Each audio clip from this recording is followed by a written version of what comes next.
পশ্চিমবঙ্গ রাজ্য বিদ্যুৎ ডিস্ট্রিবিউশন কোম্পানির টাউন স্টেশনে ৮ জন কর্মীকে বিনা নোটিশে কাজ থেকে বসিয়ে দেওয়ার প্রতিবাদে লড়াইয়ে নামল পশ্চিমবঙ্গ বিদ্যুৎ সহায়ক কর্মী ইউনিয়ন জলপাইগুড়ি জেলা কমিটি। ছাঁটাই হওয়া শ্রমিকদের বক্তব্য, এই সাবস্টেশন তৈরি হওয়ার সময় থেকেই তারা এখানে কাজে নিযুক্ত।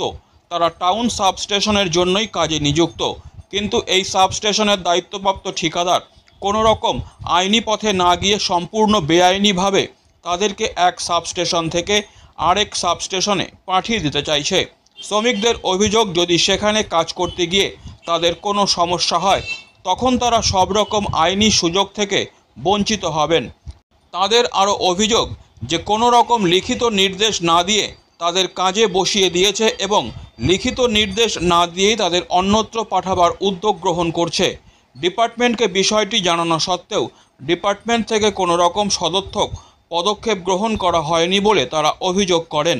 সংগঠনের জেলা সভাপতি কৃষ্ণ সেন জানান, শ্রমিকদের বেআইনিভাবে তাদের এক জায়গা থেকে আরেক জায়গায় পাঠাবার উদ্যোগ গ্রহণ করেছেন ঠিকাদার। ৪৫টা হাজিরা কাজ করে তাদের বেতন দেওয়া হচ্ছে ২৬ দিনের।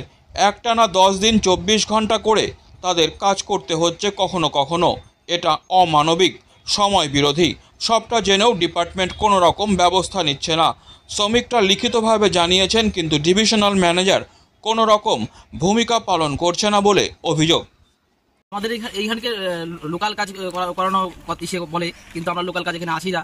তার বলে আমাদের উপরে ম্যানেজার দিয়ে হুমকি দেখায় যে এখানে তোমরা যদি কাজে যদি না আসো তাহলে তোমাদের বানাহাট বা রাধাবাড়ি তোমাদের পাঠানো হবে। আপনারা কার আন্ডারে কাজ করেন? আমরা তো কন্ট্রাক্টর আন্ডারে কাজ করি। কি চুক্তি হয়েছিল আপনাদের সাথে? আমাদের সাথে ওইরকম কোনো চুক্তি নেই যে আমাদের এখান থেকে কাজ বাদ দিয়ে বানাহাট পাঠাবে বা রাধাবাড়ি পাঠাবে, সেরকম কোনো আমাদের সাথে চুক্তি হয়নি। কি করবেন এখন তাহলে? আমরা তো এখানেই কাজ করতে ইচ্ছুক, আমরা অন্য জায়গায় কাজ করার ইচ্ছুক নেই। কয়দিন থেকে কাজ নেই আপনাদের? আমাদের এখানে ৪ দিন ধরে কাজ নেই। আজকে আমরা কাজ জয়েন করেছিলাম, কিন্তু ম্যানেজার আমাদের হুমকি দিয়ে কাজ এখানে বসিয়ে দিয়েছে যে তোরা এখানে কাজ ধরবি না, তোদের নামে ডিভিশনে চিঠি করা হবে। আপনার নাম? আমার নাম অরূপ সরকার। এখানে বিদ্যুৎ দপ্তরের যে টাউন সাবস্টেশন আছে সেখানে যে ৮ জন কর্মচারী কাজ করেন, এখানটায় অস্থায়ী কর্মচারী যারা এখানে হচ্ছে কন্ট্রাক্টরের মাধ্যমে কিন্তু হচ্ছে ডিপার্টমেন্টের কাজ করেন, দীর্ঘদিন ধরে এখানে কাজ করে যাচ্ছেন। এখানে যে বেআইনিভাবে কোনো রকম লিখিত নির্দেশ নেই, কোনো রকমভাবে কারণ দর্শানো নেই, কিচ্ছু নেই, কাল থেকে কাজে আসবি না। ফলে হচ্ছে এইভাবে তাদেরকে কাজ থেকে সরিয়ে দেওয়া হচ্ছে। ভয়ঙ্কর হচ্ছে যে জলপাইগুড়ি শহরে বিদ্যুতের একটা পরিষেবা দিয়ে আসছে এরা সবাইকে, এরা তাদের দায়িত্ব, এবং আপনারা শুনলে অবাক হবেন যে এদেরকে এমনভাবে বন্ডেড লেবারের মতন কাজ করানো হয়। এরা যখন এদেরকে একবার ঢোকানো হয়, একজন কাজ করছে 10 দিন ধরে, 10 দিন তার বাড়ি ঘর দুয়ারের সঙ্গে কারোর সঙ্গে কোনো যোগাযোগ নেই, বাড়িতে নেই, সে ইতিমধ্যে হচ্ছে যে কাজ করে ফেলেছে, 30 দিনের কাজ করে ফেলেছে, মানে 3 বেলা কাজ করছে এক একটা মানুষ। অমানবিক কাজ করানো হচ্ছে এদেরকে, 2 বেলা মানে 2 বেলার কাজ এখানে আছে 3 বেলা করে কাজ করানো হচ্ছে। 35টা ম্যান্ডেজের ওরা 35টা হাজিরার কাজ করে, 26টা হাজিরা মাত্র পায়।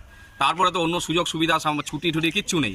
বাড়ি থেকে অসুস্থ হয়ে গেলেও পরে ওরা 45টা ছুটি কাজ করার, 45টা কাজ করার দিনের কাজ করে 26 দিনের বেতন পায়।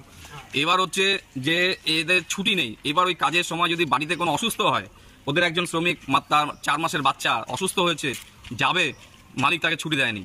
এই ধরনের অমানবিক আচরণ এখানে এদের শ্রমিকদের সাথে করা হচ্ছে, এবং এদেরকে গত 4 দিন ধরে কাজে ঢুকতে দেওয়া হচ্ছে না। এদেরকে টাকা কেটে নেওয়া হচ্ছে। এদের বলা হচ্ছে বেআইনিভাবে যে তোমাদের বানারহাটে গিয়ে কাজ করতে হবে।